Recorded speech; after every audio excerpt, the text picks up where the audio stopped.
Bonjour à tous, content de vous avoir donné un joli petit tiercé ce dimanche qui était composé à la gagne de mon coup de cœur pour les abonnés des pronos du cœur qui était en plus l'une de mes deux bases.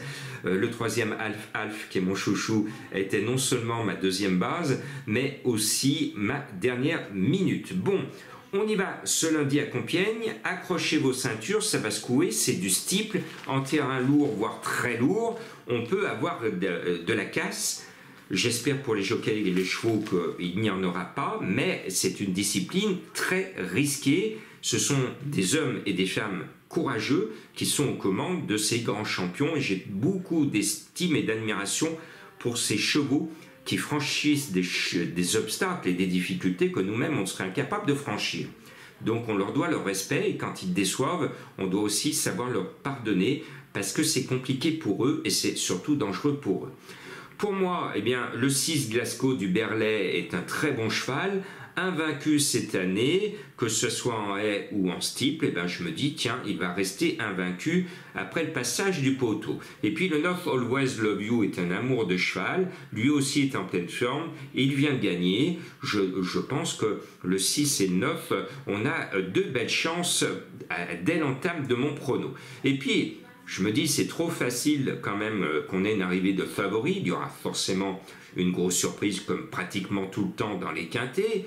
Il ne faut pas croire, beaucoup d'entre vous vous bercez d'illusions en pensant qu'à chaque fois dans le quintet, ça va être les favoris de la presse qui vont être là. Et après, quand c'est les favoris de la presse, ça ne paye pas. Et vous vous plaignez parce que vous avez touché des cacahuètes. Donc il faut vous fier à l'idée qu'il va y avoir des cotes. Et il faut les chercher. C'est mon travail que je fais tous les jours.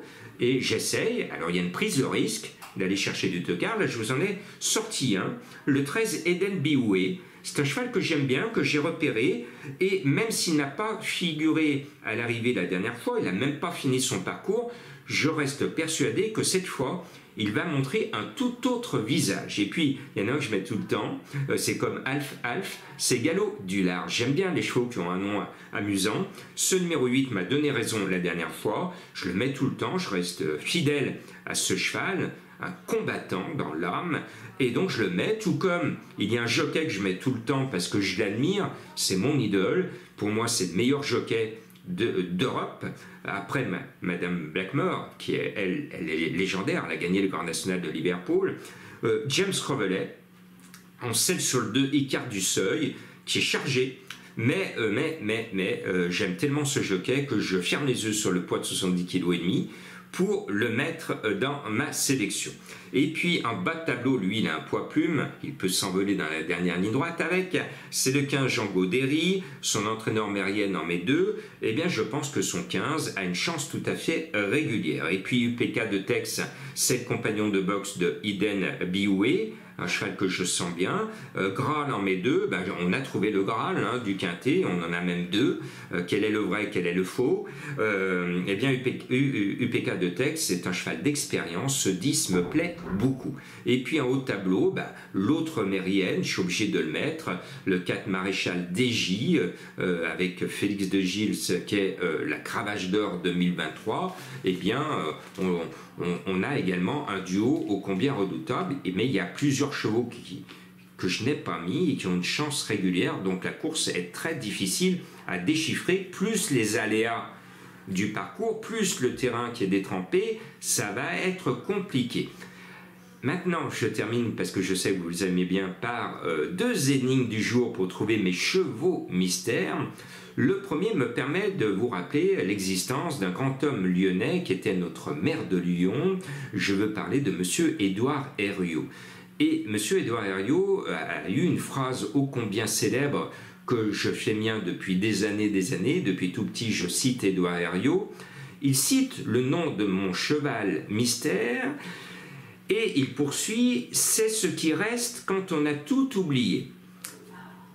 Le nom de mon cheval mystère est au début de cette citation. Je trouvais il y avait longtemps que je voulais vous glisser cette citation et ce cheval qui porte ce nom me permet enfin de vous glisser cette énigme du jour. Et puis la deuxième me permet de parler de l'actualité de mon association. c'est le héros de Notre-Dame de Paris.